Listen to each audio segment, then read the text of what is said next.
اعوذ باللہ من الشیطان الرجیم بسم اللہ الرحمن الرحیم السلام علیکم ورحمۃ اللہ وبرکاتہ۔ دوستو، پیش خدمت ہے رکے ہوئے کاروبار کے لیے سورہ قریش کا ایک انتہائی پاورفل وظیفہ۔ بہت زیادہ میسیجز خاص طور پہ میری بہنوں کے آتے ہیں۔ بہنیں یہ کہتی ہیں کہ شاہ صاحب ہسبینڈ کا جو کاروبار ہے وہ رکا ہوا ہے، وہ نہیں چلتا، تو کوئی ایسا عمل بتا دیں۔ یہ اکثر بات ہوتی ہے۔ دیکھیے، میں ہمیشہ آپ لوگوں کی رائے کا، آپ کی ریکویسٹ کو آنر کرتا ہوں، اور میں ایسے وظائف جو ہے وہ فوراً بناتا ہوں ویڈیو، جس کی آپ لوگ واٹس ایپ پہ مجھ سے رابطہ کر کے ریکویسٹ کرتے ہیں۔ دیکھیے، میں بہت ہی آسان عمل آج آپ کو یہ شیئر کروں گا سورہ قریش کے بارے میں۔ اس سے پہلے کچھ اور باتیں بھی سمجھنے والی ہیں۔ دیکھیے، میں جب بھی آپ سے یہ کہتا ہوں نا کہ دیکھیے، رزق کے ساتھ دعا، نماز، عبادت، یہ سب چیزوں کے ساتھ ایک سب سے اہم چیز جو رزق کے معاملے میں ہے نا، جن لوگوں کے کاروبار ہیں آلریڈی لیکن وہ کم چل رہے ہیں، تو میں نے ہمیشہ آپ سے ریکویسٹ کی ہے کہ آپ اللہ کی راہ پہ دینا شروع کریں، تبھی آپ کے پاس آنا شروع ہوگا۔ لیکن اس کے معاملے بھی جیسے پہلے بات ہو چکی کہ دینے کے بارے میں رب کا کیا حکم ہے۔ ٹھیک ہے، رب کا جو حکم ہے وہ یہ ہے کہ اب اللہ فرماتا ہے قرآن کے اندر 4 پارہ، لن تنالوا البر حتی تنفقوا مما تحبون، کہ تم نیکی کی ایک تنکے تک بھی نہیں پہنچ سکتے، نیکی کے ایک ذرے تک نہیں پہنچ سکتے اس وقت تک جب تم وہ چیز خرچ نہ کرو اللہ کی راہ پر جس سے تمہیں پیار ہے، جو تمہیں محبوب ہے بہت زیادہ۔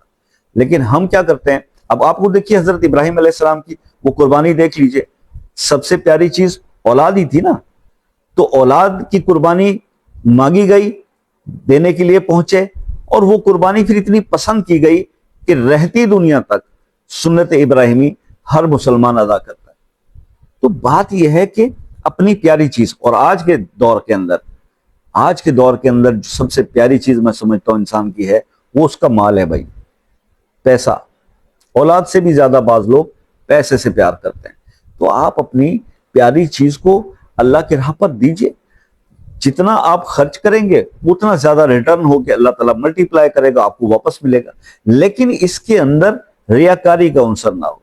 ہم لوگوں کی عبادات کے اندر بھی اثر اسی لیے نہیں ہے۔ کئی لوگ دوست مجھ سے رابطہ، ہم لوگ میں جو برا وقت آتا ہے نا، اور کوئی میرے جیسے کسی بابے سے پوچھ لیا کہ جناب اس نے کہا یہ وظیفہ کر لیں یا 5 وقت نماز کی پابندی کر لیں، تو پھر ہم بس مسجدیں جاتے ہیں، پھر جانا شروع کر دیتے ہیں، اور پھر 4 بندے جو پہلے دیکھتے تھے بھی ابھی پہلے تو مسجد نہیں آتا تھا، ریگولر آ رہے، تو پھر وہ اور بندہ پھولنا شروع کر دیتا ہے، اور یہیں پہ شیطان کا وار چل جاتا ہے، اور وہ ہماری عبادات کی ایسی کی تیسی ہماری واٹ لگ جاتی ہے، وہ قبولیت کی طرف نہیں جاتی، کیونکہ ریاکاری نہیں چاہیے، خالص عبادت چاہیے۔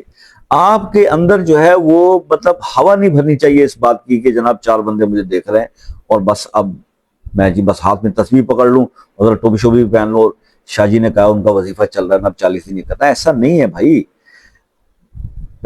آپ ذرا تھوڑا سا یہی تو دیکھیں نا، وہ واقعہ میں نے آپ کو پہلے شاید بتایا ہو کہ وہ عرب میں جب یہ غلاموں کا دور تھا تو وہاں غلام خریدے جاتے تھے۔ اس ٹائم ایک عرب گیا وہاں پہ منڈی میں، تو ایک اس کو غلام پسند آیا، تو اس نے کہا جی چلو گے تم میرے ساتھ؟ نے کہا جی میں تیار ہوں، مگر میری کچھ شرطیں ہیں۔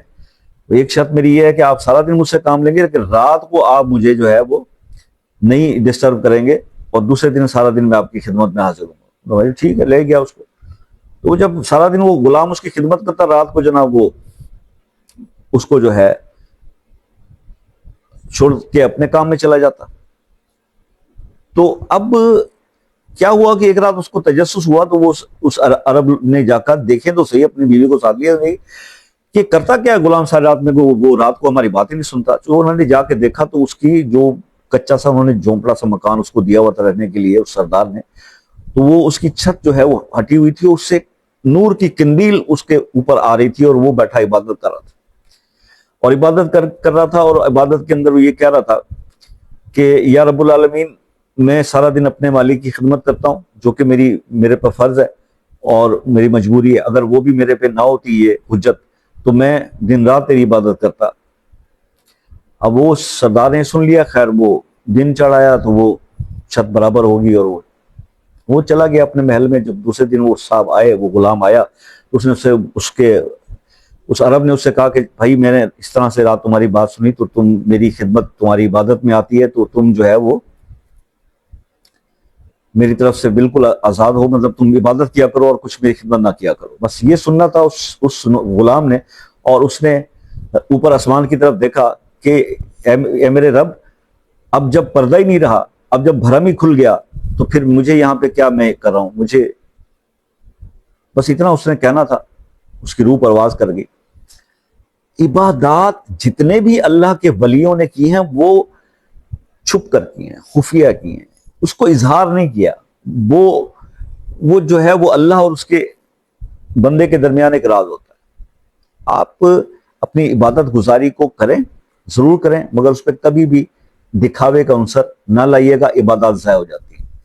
ٹھیک ہو گیا؟ تو یہ ایک پیغام تھا جو میں نے آپ کو دینا تھا کہ نمبر 1 تو سب سے پیاری چیز دیا کریں اللہ کی راہ میں. کبھی پہنا ہوا کپڑا، پرانا جوتا، بچا ہوا کھانا دینے کا ہمارے ہاں رواج ہے. کبھی وہ بھی چیز اللہ کی راہ پہ دیکھ کے دیکھیں، جو آپ اپنے لیے پسند کرتے ہیں وہ آپ اللہ کی راہ پہ دیں، تو پھر دیکھیں کہ آپ کے حالات ضرور بدلیں گے. اپنی اصلاح کا پہلو بھی ڈھونڈا کریں. صرف وظائف وظائف وظائف یہ ہر مسئلے کا جو ہے وہ حل نہیں ہوتے ہیں.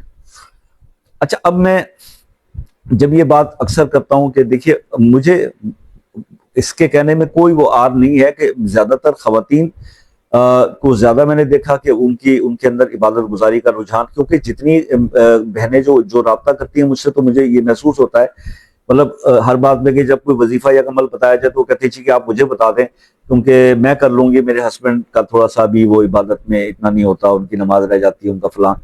تو بڑا عجیب سا بھی لگتا ہے. لیکن بہرحال اب دیکھیے ہم یہ سوچ کر اس چیز کو ایسے کر لیتے ہیں کہ جب رزق تو عورت نصیب ہے تو اس کو وظائف کرنے چاہیے، اس کو محنت کرنی چاہیے. ہم تو سارا دن دکان پہ، بھائی آپ دکان پہ بیٹھے ہیں یا کوئی افسر ہوں یا کسی ملک کے بادشاہ ہوں، آپ فقیر ہوں، اللہ کے سامنے سب برابر ہیں.